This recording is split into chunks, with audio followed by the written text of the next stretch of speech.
اچانک اس ڈرون حملے کو دیکھ کر اویس نے جائے پناہ ڈھونڈنی چاہی تھی، مگر خوش قسمتی سے وجیہہ کا نشانہ درست تھا۔ وہ دل ہی دل میں اپنے کارنامے پر خود کو شاباشی دے رہی تھی۔ وجیہہ اپنی روم میٹ کے پکارنے پر وہ حال میں لوٹی تھی۔ ہاں، دادو کی یاد میں آنکھوں میں آئی نمی صاف کرتے ہوئے اس نے صفیہ کو دیکھا تھا۔ اسے دیکھتے ہی وہ جان گئی تھی کہ وہ کیا کہنا چاہتی ہے۔ تم نے ابھی تک پیسے واپس نہیں کیے۔ اس کے شکوے پر اس نے شرمندگی سے سر جھکا لیا۔ مجھے اشد ضرورت ہے، ویسے بھی تم نے 15 دن میں واپس کرنے کا کہا تھا۔ اس نے یاد دلایا۔ وہ مزید شرمندہ ہوئی۔ کیا کہتی؟ مزید 15 دن کا کہہ دیتی، مگر یہاں تو 15 سال تک کہیں سے پیسے آتے دکھائی نہیں دے رہے تھے۔ ہاسٹل کے اخراجات وہ کئی لوگوں کی مقروض تھی۔ صفیہ، میں کوشش کروں گی کہ تمہارے پیسے واپس۔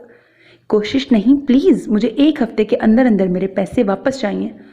اس نے پرانی شناسائی کا لحاظ کیے بغیر کہا تھا اور وہاں سے چلی گئی تھی۔ بریکٹ، برے وقت میں انسان کا کوئی نہیں ہوتا۔ وجیہہ لب کچلتے ہوئے سوچ رہی تھی، کیا کروں؟ کچھ دیر پریشانیاں اور غم بھلانے کو اپنے خوشگوار اور بے فکرے ماضی میں کھوئی تو ظالم دنیا کو یہ بھی گوارا نہیں۔ کیا کروں؟ کیسے ان سب کے پیسے واپس کروں؟ وہ اٹھ کر پریشانی سے ادھر ادھر ٹہلنے لگی۔ ایسا کرتی ہوں کسی رات چپکے سے اپنا سامان لے کے یہاں سے نکل جاتی ہوں۔ اپنے خیال پر اسے ہنسی آئی۔ یوں ہی لوگوں سے قرض لے کے بھاگتی رہوں گی، وہاں دادو ابا کو تانا دیں گی، دیکھ لے بیٹی کے کام۔ وہاں دنیا میں لوگوں کو چونا لگا رہی ہے۔ میں تو پہلے ہی کہتی تھی، لڑکی ذات ہے، اتنا سر مت چڑھاؤ۔ اس نے دادو کی نقل اتاری اور خود ہی کہا لگایا تھا، ہائے دادو، آپ اتنی جلدی کیوں چلی گئیں؟ آپ کے جانے کے بعد احساس ہو رہا ہے کہ آپ تو ٹھنڈی چھایا تھیں۔ آپ کے جانے کے بعد خوشیوں نے بھی مجھ سے ایسے منہ موڑ لیا ہے جیسے ان پرانی دوستوں نے جنہیں یہ خدشہ تھا کہ میں ان سے پیسے ادھار نہ مانگ لوں۔ کافی دیر ٹہلنے کے بعد وہ تھک کر صوفے پر ڈھہ گئی تھی۔ تمہارے پاس بس 2 ہی راستے ہیں وجیہہ عثمان، وہ خود سے مخاطب ہوئی تھی۔ یا تو خودکشی کر لو، یا پھر بھی خودکشی ہی کر لو، کیونکہ اور کوئی راستہ جو نہیں ہے۔ وہ انگلی سے سر مسلتے ہوئے دوسرا کوئی راستہ سوچ رہی تھی۔ ہاں، ایک اور راستہ ہے، شادی کر لوں، مگر کون کرے گا مجھ سے شادی؟ رشتہ داروں اور جاننے والوں میں تو کوئی یہ رسک لینے سے رہا۔ دادو ٹھیک ہی کہتی تھی کہ یوں لوگوں کو ماروں گی تو حد چھٹ مشہور ہو جاؤں گی۔ دادو، کاش آپ کی بات مان لی ہوتی، مگر اب پچھتائے کیا ہوت۔ کیا سوچ رہی ہو؟ فرزین کی آواز پر وہ چونکی تھی۔ سوچ رہی ہوں بینک لوٹ لوں۔ فرزین اس کی بات پر کھلکھلا کے ہنسی تھی۔ تو دیر کس بات کی ہے؟ وجیہہ نے شکوہ کنہ نظروں سے اسے دیکھا تھا۔ ہنس لو، اچھی طرح ہنس لو، اس نے جلتے کرتے ہوئے کہا تھا۔ بس ایک مرتبہ حالات ٹھیک ہونے دو، پھر دیکھنا، ایک ایک کے دانت توڑ دوں گی۔ مطلبی دنیا۔ میں تم پر نہیں، تمہاری بات پہ ہنس رہی ہوں۔ اس مشکل وقت میں بھی تمہارا سینس آف ہیومر گزب کا ہے۔ فرزین نے وضاحت کی تھی۔ آئی بڑی تعریف کرنے والی۔ 500 روپے ادھار تو دے نہیں سکتی، اس نے جلے دل سے سوچا تھا۔ کتنا سمجھایا تھا میں نے تمہیں، جاب کرتے ہوئے بہت سارا صبر اور برداشت چاہیے ہوتا ہے، مصلحت کے پیش نظر بہت کچھ سننا پڑتا ہے، مگر مجھے بچپن سے یہی سکھایا گیا ہے کہ غلط بات نہ سنو اور نہ برداشت کرو۔ تو پھر انجام دیکھ لیا نا تم نے۔ اگر تم مصلحت سے کام لیتی تو تمہاری جاب نہ جاتی۔ تمہارے غصے کی وجہ سے مینیجر نے تمہیں جاب سے نکال دیا۔ کئی دن کی بھاگ دوڑ کے بعد دوبارہ جاب ملی تو اگلے دن ہی وہاں سے بھی چھٹی ہو گئی، کیونکہ وہاں سینئر سٹاف میں اس مینیجر کا کوئی رشتہ دار تھا جس نے تمہاری شکایت کر دی تھی۔ تم نے خود اپنے پاؤں پہ کلہاڑی ماری ہے۔ اگر 1 ماہ بھی اس آفس میں ٹک کے کام کر لیتی تو… وہ رکی۔ اس مینیجر نے تمہاری پورے مہینے کی محنت بھی ہتھیار لی۔ 2 دن بھی صبر کر لیتی تو تمہیں تمہاری سیلری مل جاتی۔ اب ان چھوٹے موٹے پرائیویٹ سکولز میں جاب کر بھی لوگی تو کیا دیں گے تمہیں؟ زیادہ سے زیادہ 4-5 ہزار۔ اس میں کیا ہوگا؟ لوگوں کے قرضے واپس کرو گی یا ہاسٹل کا بل؟ زندگی یوں جذباتی ہو کہ نہیں گزاری جاتی۔ ایک بندے سے بگاڑنے کے بعد انجام دیکھ لیا۔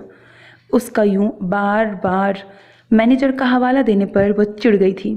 یہ دنیا اس مینیجر یا اس کے پھپھا کی نہیں ہے، جس کی ہے وہ مجھے اس برے وقت میں اکیلا نہیں چھوڑے گا۔ اس نے مجھ سے رزق کا وعدہ کیا ہوا ہے، مجھے بھوکا نہیں مارے گا۔ اتنے دنوں سے میرے پاس پیسے نہیں ہیں، مگر وہ کہیں نہ کہیں سے سبب بنا دیتا ہے۔ آگے بھی کوئی نہ کوئی سبب بنا دے گا۔ میں اس کی رحمت سے مایوس نہیں ہوئی ابھی۔ اور ویسے بھی میرے ابا نے مجھے سکھایا ہے کہ حالات کیسے بھی ہوں، زندگی کی آنکھوں میں آنکھیں ڈال کے جینا چاہیے، اور میں جیوں گی۔ اس کا انداز، اس کا لہجہ ایک لمحے کے لیے فرزین چونکی تھی اور کسی حد تک متاثر بھی ہوئی تھی۔ وہ مینیجر نے پیغام بھیجا ہے کہ اگر تم اس سے معافی مانگ لو تو وہ تمہیں دوبارہ جاب پہ رکھ لے گا۔ فرزین کام کی بات کی طرف آئی تھی۔ سوال ہی پیدا نہیں ہوتا، میں دوبارہ نہیں جاؤں گی۔ اس رزق سے موت اچھی جس رزق سے آتی ہو پرواز میں کوتاہی۔ لوگوں سے قرض لے کے تمہاری پرواز میں ذرا کوتاہی نہیں آتی؟ اس نے مسکراتے ہوئے طنز کیا تھا۔ یہ بڑی بڑی کتابی باتیں صرف سننے اور بولنے میں اچھی لگتی ہیں، حقیقت سے کوئی تعلق نہیں ان کا۔ کاٹ دار لہجہ، وجیہہ کا دل چاہتا اس کا منہ نوچ لے۔ میں نے پیسے ادھار لیے ہیں، کوئی چوری نہیں کی ہے، وقت آنے پہ واپس کر دوں گی۔ تم زیادہ اس مینیجر کی چمچی مت بنو۔ آخری جملے پر فرزین سنبھلی تھی۔ مجھے تو صرف تمہیں میسج دینا تھا، باقی تمہاری مرضی۔ فرزین کندھے اچکاتے ہوئے وہاں سے چل دی تھی۔ ہاں، مینیجر کی چمچی۔ وہ کسی چیز کی تلاش میں بیگ کی ساری جیبیں کھنگال رہی تھی، تبھی ایک مڑا توڑا کارڈ جھولی میں گرا تھا۔ عماد انصاری کا نام پڑھتے ہی فوراً وہ ملاقات اسے یاد آئی۔ آپ ڈرامے میں کام کریں گی؟ وہ کتنا حیران ہوئی تھی۔ ایک شخص اچانک اس کے سامنے آیا تھا اور آتے ہی آفر کر دی تھی۔ نو تھینکس، اس نے فوراً انکار کر دیا تھا۔ سامنے والے کو تھوڑی مایوسی ہوئی تھی۔ یہ میرا کارڈ، جب کبھی آپ کا موڈ بنے فوراً مجھ سے رابطہ کیجیے گا۔ اسکول، کالج اور زندگی میں تو اس نے کئی ڈرامے کیے تھے، مگر اسکرین پہ آنے کا اس کا کوئی ارادہ نہیں تھا، اس لیے وہ کارڈ موڑ توڑ کر بیگ کی کسی جیب میں ڈال دیا تھا۔ مگر آج اس کارڈ کو دیکھ کر اس کی آنکھیں چمک اٹھی تھیں۔ وہ کارڈ اس وقت اسے امید کی آخری کرن لگا تھا۔ عماد انصاری صاحب کہاں ملیں گے؟ عماد انصاری سے فون پہ بات کی تھی تو اس نے اپنے آفس بلایا تھا۔ اب یہاں آ تو گئی تھی مگر سمجھ میں نہیں آ رہا تھا کس طرف جائے۔ تبھی سامنے سے آتے شخص سے پوچھا تھا۔ اس نے پہلے تو اس کا سر تاپا جائزہ لیا اور پھر دائیں طرف بنے کیبن کی طرف اشارہ کر دیا۔ کیا میں اندر آ سکتی ہوں؟ دروازہ کھٹکھٹانے کے بعد اس نے ادھ کھلے دروازے سے اندر جھانک کر اجازت طلب کی۔ یس۔ السلام علیکم، میں وجیہہ عثمان ہوں، ہماری فون پہ بات ہوئی تھی۔ جی جی مجھے یاد ہے۔ عماد انصاری نے بات کاٹتے ہوئے اسے سامنے رکھی کرسی پہ بیٹھنے کا اشارہ کیا۔ کرسی پہ بیٹھتے ہوئے اس نے دائیں طرف رکھی کرسی پہ بیٹھے شخص کو دیکھا۔ وہ مشہور و معروف اداکار سمیر جہاں زیب تھا، جس کی نظر اس کے چہرے پر ہی تھی۔ اسے لگا اس کے یوں چونکنے پر وہ محظوظ ہوا ہے۔ سمیر، یہ ہے وہ جس کے بارے میں نے تمہیں بتایا تھا۔ انہیں پہلی نظر دیکھتے ہی مجھے لگا تھا کہ فریال کا کردار انہی کے لیے بنا ہے۔ میں جب اسکرپٹ پڑھتا ہوں اس کا چہرہ ہی میری نظروں کے سامنے آ جاتا ہے۔ ان کا چہرہ ہی میری نظروں کے سامنے آ جاتا ہے۔ یہی وجہ ہے کہ کسی دوسری ہیروئن کے لیے میرا دل نہیں مان رہا۔ سمیر جہاں زیب کی ایکس رے کرتی نظریں عماد انصاری نے چائے کا آرڈر دیا تھا، جبکہ وجیہہ صبر کے گھونٹ پی کے رہ گئی۔ دیکھنے میں تو ٹھیک ہے، پر ایکٹنگ بھی آتی ہے کہ نہیں؟ اس کا انداز وجیہہ کو بالکل اچھا نہیں لگا۔ آپ سے تو اچھی ہی کر لیتی ہوں۔ 20-25 سال سے ڈرامہ انڈسٹری پہ قبضہ جمایا ہوا ہے، ہر دوسرے ڈرامے میں ہیرو۔ اللہ اللہ کرنے کی عمر میں سر پر خضاب لگا کر نوجوان لڑکیوں کے ساتھ۔ وجیہہ، آپ کو بہت محنت کرنی پڑے گی، کیونکہ آپ ڈرامہ انڈسٹری کے صف اول کے ہیرو کے ساتھ ہیروئن آئیں گی، اور ایسا گولڈن چانس بہت کم لوگوں کو ملتا ہے کہ پہلا ڈرامہ ہی اتنی بڑی کاسٹ کے ساتھ۔ لوگ خواب دیکھتے ہیں ہمارے ساتھ کام کرنے کے۔ وجیہہ خاموشی سے اس کی وہ باتیں سن رہی تھی جن میں اسے ذرا دلچسپی نہیں تھی۔ اس نے ایک پیپر اس کی طرف پڑھایا تھا۔ یہ ایک سچویشن آپ کو دی گئی ہے، یہ ڈائلاگز بول کے دکھائیں۔ وجیہہ نے ایک نظر کاغذ پہ ڈالی اور پھر عماد انصاری کے ایکشن کہتے ہی شروع ہو گئی تھی۔ عماد انصاری اور سمیر جہانگیر کی آنکھوں میں چمک تھی، وہ دونوں متاثر ہوئے بغیر نہ رہ سکے تھے۔ بہت خوب۔ عماد نے تالی بجا کر اسے سراہا تھا، جبکہ سمیر جہاں زیب بڑے غور سے اسے دیکھ رہا تھا۔ اس کی مجبوری دیکھتے ہوئے عماد انصاری نے اسے پیش کی رقم ادا کر دی تھی۔ وہ خوش تھی۔ آج جاتے ہی سب کی طبیعت صاف کر دوں گی۔ کانٹریکٹ پہ سائن کرتے ہوئے اس نے سوچا تھا، دادو آپ ہوتی تو پتہ نہیں کیا رد عمل ہوتا آپ کا، مگر آپ ہوتی تو یہ نوبت ہی نہ آتی۔ وہ کچھ پوچھنے کے لیے عماد انصاری کے آفس کی طرف آئی تھی۔ ادھ کھلے دروازے سے آتی آواز سن کر اس کے قدم تھم گئے تھے۔ سمیر جہاں زیب مصنف کو کہانی میں رد و بدل کرنے کا کہہ رہا تھا۔ یہ سینز ایڈ کرنے کے بعد اسکرپٹ مزید جاندار ہو جائے گی، سمیر جہانگیر نے کہا تھا۔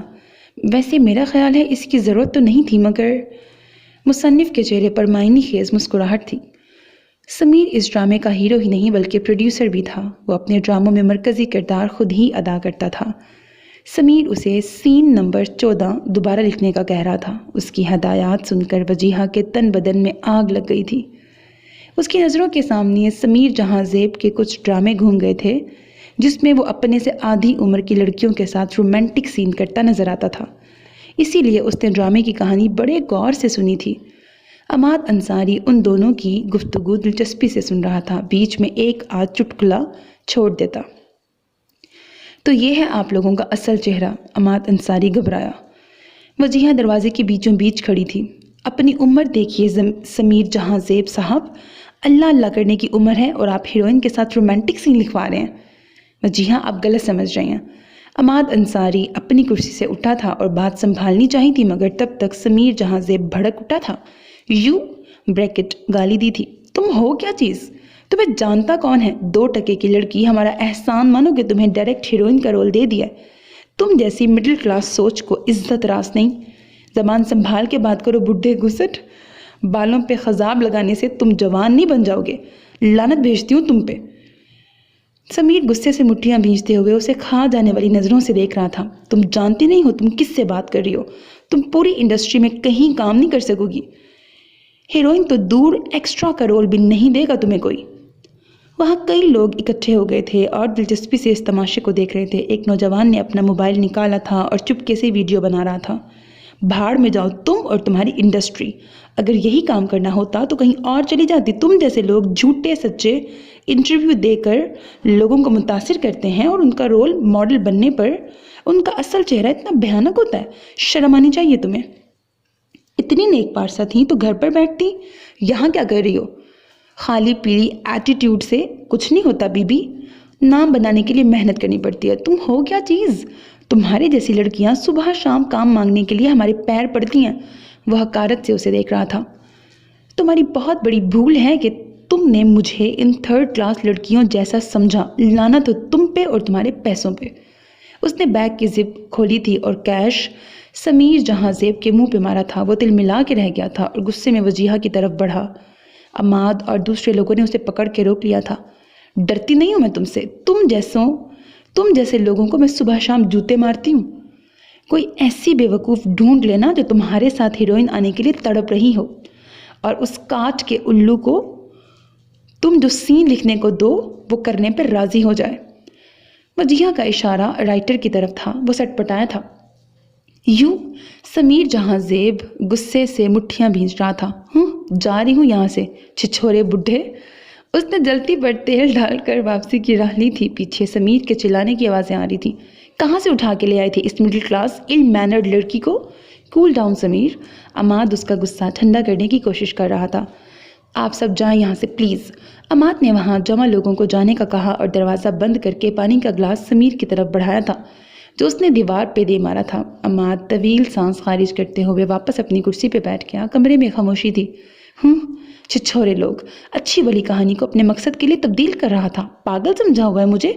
وہ غصے سے بڑبڑاتے ہوئے تیزی سے سیڑھیاں اتر رہی تھی۔ Excuse me? کوئی اس کے پیچھے تیزی سے سیڑھیاں اتر رہا تھا۔ کیا ہے؟ اس نے لٹ مار انداز میں پوچھا تھا۔ اس کاٹ کھانے والے انداز پر اس نے دونوں ہاتھ ایسے ہوا میں بلند کیے جیسے معذرت خواہ ہو۔ آئی ایم سوری، آپ مجھے غلط مت سمجھیں، میں تو آپ کا فین ہو گیا ہوں۔ 20-25 سال سے جس نے لوگوں کی ناک میں دم کر کے رکھا تھا، آج آپ نے اس کے چھکے چھڑا دیے۔ Really superb. آپ کی تعریفیں ختم ہو گئیں تو میں جاؤں؟ چڑھتے ہوئے کہا تو وہ سٹ پٹایا تھا۔ آپ شاید مائنڈ کر گئی ہیں، پوری انڈسٹری ایسی نہیں ہے، یہاں اچھے لوگ بھی ہوتے ہیں، بس آپ غلطی سے غلط بندے سے ٹکرا گئی۔ یہاں اچھے لوگ ہوں یا برے، مجھے اب اس سے کوئی غرض نہیں ہے، وجیہہ نے بیزاری سے کہا تھا۔ آپ ٹرکش ڈرامے میں ڈبنگ سوری، میرا اب ایسا کوئی موڈ نہیں۔ آپ اچھی طرح سوچ لیجئے، یقین کیجئے میں ایسا ویسا بندہ نہیں ہوں۔ آپ کو اسکرین پر بھی نہیں آنا پڑے گا، کام بہت آسان ہے۔ آپ ایسے ویسے کیسے بھی بندے ہوں، مجھے نپٹنا آتا ہے۔ وہ ہنسا۔ اس میں تو کوئی شک نہیں، چشمدید گواہ ہوں میں، اور لڑکیوں کو اتنا ہی مضبوط ہونا چاہیے۔ میں بہت متاثر ہوں آپ سے۔ یہ میرا کارڈ ہے، میرا نام حاشر معیز ہے، میں ایک پروجیکٹ پر کام کر رہا ہوں، آپ کل تک اچھی طرح سوچ کے مجھے جواب دے دیجیے گا۔ حاشر نے اپنا کارڈ اس کی طرف بڑھایا تھا۔ جس کردار کے لیے آپ کو کہہ رہا ہوں وہ زیادہ لمبا نہیں، کم ہی سین ہے۔ اوکے، پر میں ایڈوانس لوں گی۔ وجیہہ نے دو ٹوک بات کی تھی۔ حاشر نے اس بات میں سر ہلایا تھا۔ خوشی سے اس کی بانچھیں کھل گئیں۔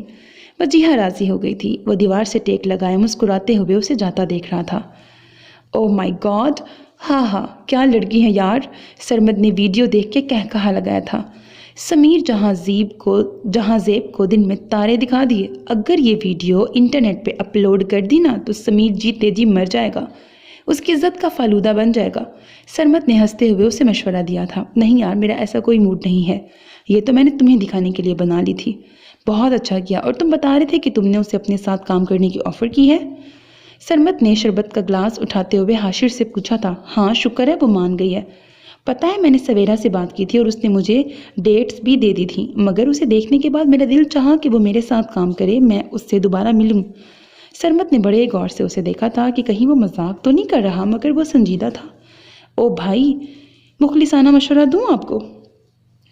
او بھائی مخلصانہ مشورہ دوں گا آپ کو کہ یا تو اس دل کو سمجھا لیجئے یا پھر اس پہ فاتحہ پڑھ لیجئے۔ اس ویڈیو کو دیکھنے کے بعد یہ اندازہ ہو جاتا ہے کہ اس سے اظہار محبت کے بعد تمہارا کیا حال ہوگا۔ سمیر کا حال دیکھ لیا نا؟ سرمد نے اسے خبردار کیا تھا۔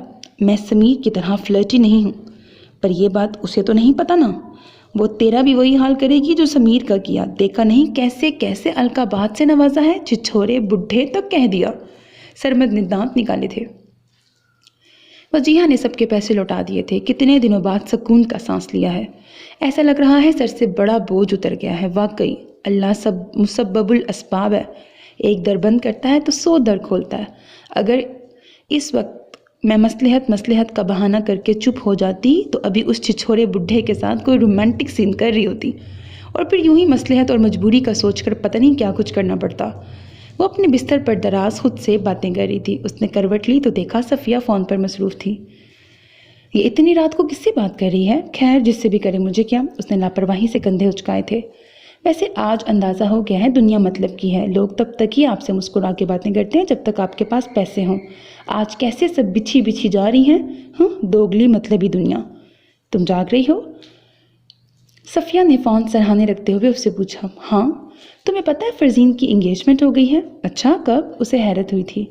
اسے تو کسی نے بتایا ہی نہیں تھا۔ تمہیں نہیں پتا؟ کل اس نے اس خوشی میں سب کو آئس کریم بھی کھلائی تھی۔ شاید تم کہیں گئی ہوئی تھی۔ ہاں، میں نہیں ہوں گی اس وقت۔ تمہیں پتا اس کی منگنی کس سے ہوئی ہے؟ صفیہ نے نیوز اینکر کی طرح تجسس پھیلایا تھا۔ کس سے؟ آفاق صاحب سے۔ کیا؟ اسے حیرت سے جھٹکا لگا تھا۔ فرزین نے مینیجر صاحب سے منگنی کر لی؟ فرزین بی بی کو کوئی ڈھنگ کا بندہ نہیں ملا تھا؟ کیا کمی ہے ان میں؟ شادی کے لیے مرد کی عمر نہیں، سیلری دیکھی جاتی ہے۔ وجیہہ صفیہ کی نادر خیالات سن کر اش کر اٹھی۔ بہت شکریہ، حاشر نے مشکور نظروں سے اسے دیکھتے ہوئے کہا تھا۔ شکریہ تو مجھے کہنا چاہیے، آپ نے میری اتنی مدد کی۔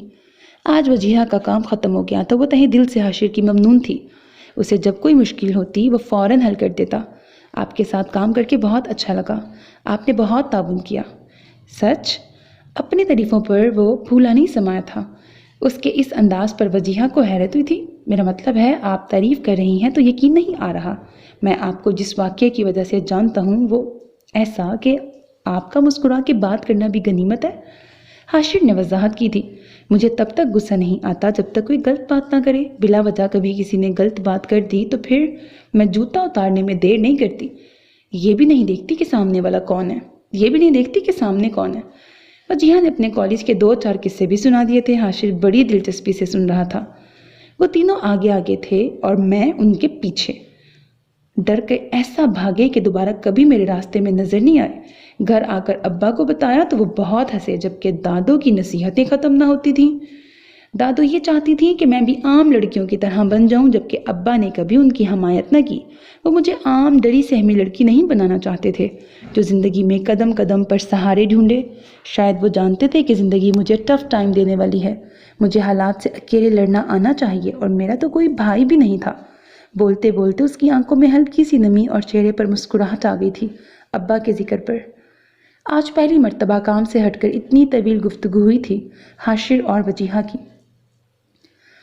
وہ عمارت سے نکلی اور کسی ٹیکسی رکشے کی تلاش میں نظر دوڑائی اور پھر پیدل ہی چل پڑی، اس امید پر کہ راستے میں کوئی رکشہ ٹیکسی مل جائے گی۔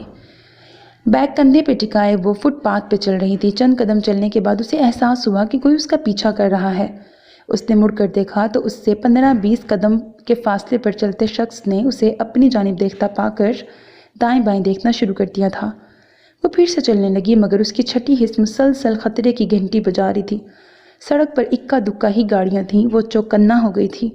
اس شخص سے تھوڑی دور سست روی سے چلتی وین چلانے والے شخص کے نظر سامنے سڑک پر گم اور فٹ پاتھ پہ چلتے شخص پر زیادہ تھی۔ ایسا محسوس ہو رہا تھا وہ اس کے حکم پر کام کر رہا ہے۔ وجیہہ چل تو رہی تھی مگر اس کی توجہ پیچھے چلتے اس شخص کی طرف تھی جو بڑی تیزی سے اس کے اور اپنے درمیان کا فاصلہ گھٹا چکا تھا۔ اسے اپنے پیچھے قدموں کی آہٹ قریب ہوتی سنائی دی تھی۔ بمشکل 2 قدم کا فاصلہ تھا اس سے پہلے کہ وہ شخص اس کی طرف مزید بڑھتا۔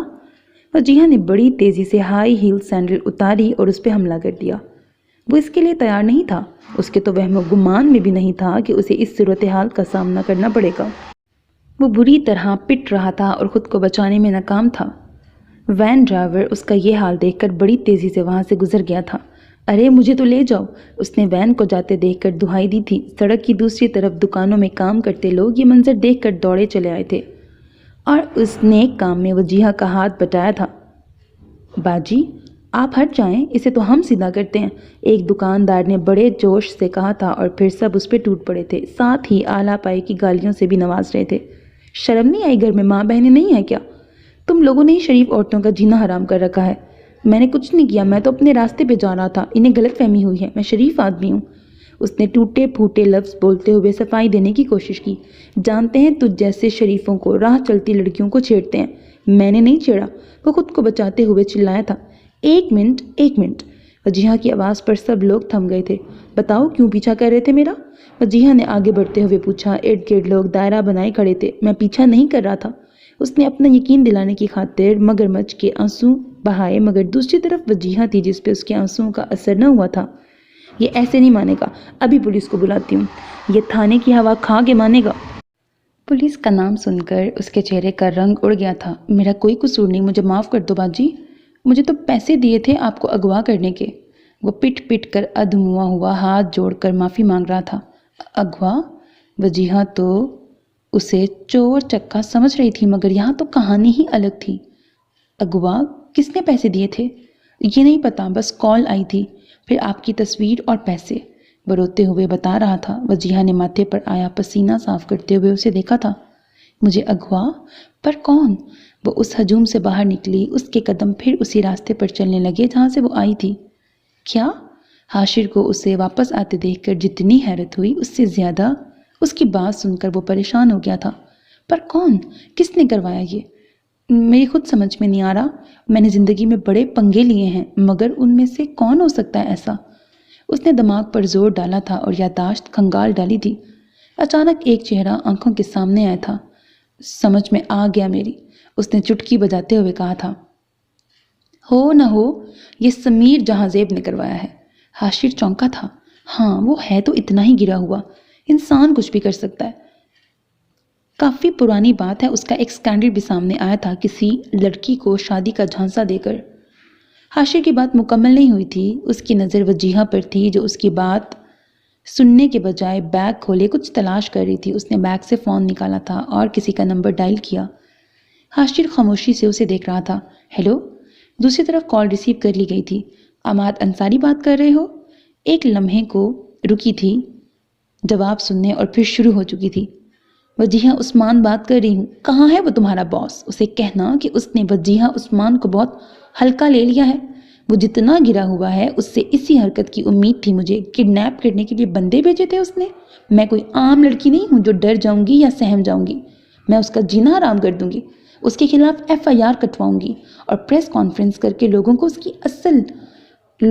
کا اصل چہرہ دکھاؤں گی۔ وہ سمجھتا کیا ہے خود کو؟ اس نے بہت غلط بندی سے پنگا لیا ہے۔ حاشر بڑے غور سے اس کے غصے سے سرخ چہرے کو دیکھ رہا تھا۔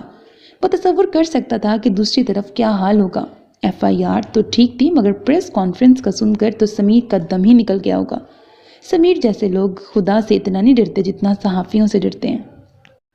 تمہیں اندازہ ہے تم نے کتنی بڑی غلطی کی ہے؟ وہ کوئی عام لڑکی نہیں ہے، بہت بری طرح اس نے اس آدمی کو مارا ہے اور اب تمہاری عزت کی دھجیاں اڑا دے گی۔ بہت غلط کیا تم نے۔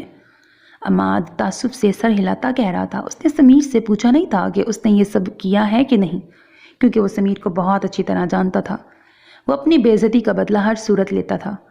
سمیر جہاں زیب کی نظریں ٹیبل پہ ٹکی ہوئی تھیں اور وہ سوچ میں گم تھا۔ کوئی حل نکالو یار، نہیں تو وہ لڑکی ہمیں کہیں منہ دکھانے کے لائق نہیں چھوڑے گی، ہماری محنت خاک میں مل جائے گی۔ عماد نے اسے سنگین نتائج بتائے تھے۔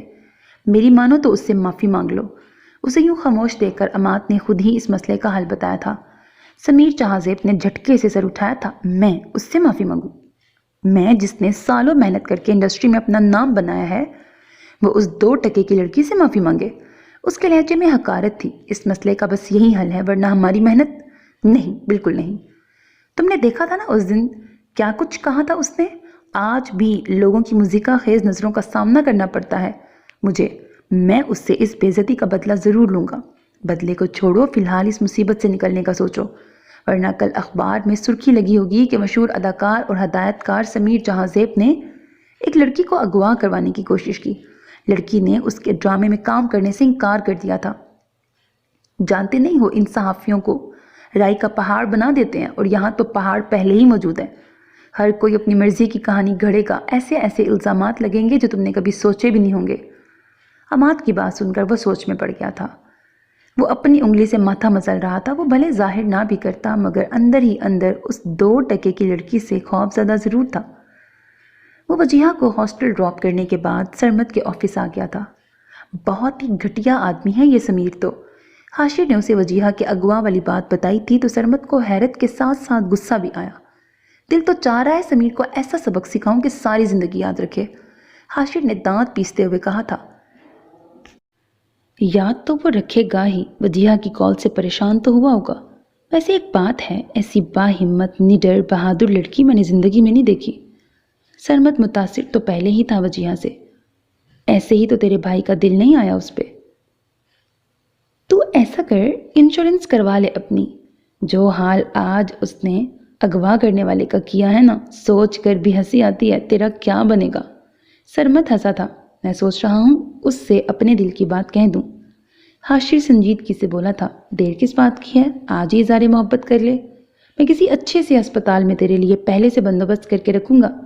حاشر بے ساختہ ہنسا تھا۔ پہلے جملے کے بعد اسے امید نہیں تھی کہ وہ یہ سب کہے گا۔ یہ ٹھیک ہے کہ اس نے اپنا مسئلہ تم سے ڈسکس کیا ہے، مگر کسی غلط فہمی میں مبتلا مت ہو۔ سرمد نے مخلصانہ مشورے سے نوازا تھا۔ بہتر ہے دل کو سمجھا لے، بے سود ہے اسے سمجھانا۔ دل کا کب دماغ ہوتا ہے؟ واہ واہ، شاعری بھی کرنے لگے، یعنی پکے عاشق بننے کا فیصلہ کر ہی لیا ہے۔ آپ کو غلط فہمی ہوئی ہے، سمیر نے ایسا کچھ نہیں کیا، وہ کبھی ایسا نہیں کر سکتا، میں اسے جانتا ہوں۔ حماد انصاری اس کے سامنے بیٹھا سمیر کی صفائی دے رہا تھا۔ ابھی وہ اپنے کمرے میں تھی جب اسے کسی نے بتایا کہ اس سے ملنے کوئی آیا ہے۔ عماد کو دیکھ کر وہ چٹکی تھی۔ عماد سمیر کو بے قصور ثابت کرنے کے لیے ایڑی چوٹی کا زور لگا رہا تھا۔ وجیہہ بے دلی اور بیزاری سے اس کی باتیں سن رہی تھی۔ عماد صاحب، ٹھیک ہے، مجھے یقین آ گیا کہ سمیر جہازیب کبھی ایسی گری ہوئی حرکت نہیں کر سکتا۔ وہ بہت نیک اور شریف آدمی ہے۔ وجیہہ نے چبا چبا کے الفاظ ادا کیے تھے۔ عماد نے بے یقینی سے اسے دیکھا تھا۔ اس نے اتنی جلدی اس کی باتوں پر یقین کر لیا؟ اسے شدید حیرت ہوئی تھی۔ اب آپ اتنا بھاگتے دوڑتے یہاں آئے ہیں، بلکہ بھیجے گئے ہیں، تو یقیناً سمیر صاحب کا اس سب سے کوئی تعلق نہیں ہے۔ وجیہہ کے چہرے پر استہزائیہ مسکراہٹ تھی۔ جو ہو گیا وہ میں معاف کرتی ہوں، مگر سمیر سے کہیے گا آئندہ اگر ایسی حرکت کی تو نتائج کا ذمہ دار وہ خود ہوگا۔ وجیہہ کی بات سن کر اسے سانپ سونگھ گیا تھا۔ وہ بہت دیر بعد کچھ بولنے کے قابل ہوا تھا۔ میں ایک سیریل کے لیے آپ کو کاسٹ کرنا چاہتا ہوں۔ ہیروئن ایک مذہبی لڑکی ہوگی۔ آپ کو زیادہ مسئلہ؟ عماد نے جلدی سے اس کردار کی تفصیل بیان کی تھی۔ سوری، میرا اب ڈرامہ میں کام کرنے کا بالکل موڈ نہیں ہے۔ آپ سوچ کر بھی یہی جواب ہوگا میرا۔ وجیہہ نے 2 ٹوک جواب دیا تھا۔ عماد نے مایوسی سے اسے دیکھا اور واپس جانے کے لیے اٹھ کھڑا ہوا تھا۔ مجھے کچھ ضروری بات کرنی تھی۔ حاشر نے بہت سوچنے کے بعد اس سے بات کرنے کا فیصلہ کر لیا تھا۔ ہاں کہیے۔ وجیہہ نے سوالیہ نظروں سے اسے دیکھتے ہوئے کہا تھا۔ حاشر کچھ دیر خاموشی سے جملے ترتیب دیتا رہا۔ وہ حاشر کے ساتھ نئے پروجیکٹ پہ کام کرنے جا رہی تھی۔ کل حاشر کی کال آئی تو اس نے اسے آفس بلایا تھا۔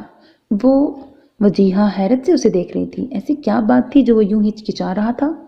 میری بات کا پلیز غلط مطلب مت لینا، میں سنجیدہ ہوں۔ میں سمجھی نہیں۔ وجیہہ کی سمجھ میں نہیں آیا وہ یہ کیوں کہہ رہا ہے۔ وہ مجھ سے شادی کرو گی؟ جی؟ وجیہہ حیرت اور بے یقینی سے اسے دیکھ رہی تھی۔ اس لمحے حاشر کو اپنے دل کی رفتار کم ہوتی محسوس ہوئی تھی۔ ایک لمحے کو اسے لگا تھا کہ غصے میں اس کے آفس کا سارا سامان توڑ دے گی، اس کا سر پھوڑ دے گی اور کانٹریکٹ پر 4 حرف بیچ کر وہاں سے چلی جائے گی۔ کچھ دیر گزری تھی، وہ خاموش تھی۔ اس کی نظریں ٹیبل پہ تھیں۔ حاشر اس کے جواب کا بے چینی سے منتظر تھا۔ میں سوچ کے بتاؤں گی۔ وہ بیگ کندھے سے ٹکاتے ہوئے کھڑی ہو گئی تھی۔ اوکے، حاشر نے طویل سانس بھرتے ہوئے کہا تھا۔ یہ بھی شکر ہے کہ وجیہہ کو غصہ نہیں آیا، ورنہ اس کے رد عمل کا سوچ سوچ کے وہ تھوڑا خوف زدہ تھا۔ یعنی اس کا جواب ہاں میں بھی ہو سکتا ہے۔ دل خوش فہم خوشی سے جھوم اٹھا تھا۔ اس نے اپنا موبائل اٹھا کے سرمد کو کال کی تھی۔ میں نے وجیہہ کو پرپوز کر دیا۔ سر پہ کتنے ٹانکے آئے پھر؟ اس نے سوچ کر جواب دینے کا کہا ہے۔ حاشر نے اس کے سوال کو نظر انداز کرتے ہوئے کہا تھا۔ کیا؟ سرمد کو خوشگوار حیرت ہوئی تھی۔ پھر تو پیش کی مبارکباد۔ تمہاری نیا پار لگتی ہوئی نظر آ رہی ہے مجھے، تمہارے منہ میں گھی شکر۔ حاشر نے خوشی سے کہا تھا۔ آپ مجھ سے شادی کیوں کرنا چاہتے ہیں؟ وہ ملازم کو کافی کا کہہ کر پلٹا ہی تھا جب وجیہہ کے سوال پر اس نے حیرت سے اسے دیکھا تھا۔ میرا مطلب یہ ہے کہ جب ہم کسی کو پرپوز کرتے ہیں تو کوئی نہ کوئی خوبی جس کی وجہ سے وجیہہ نے اپنا سوال واضح کیا تھا۔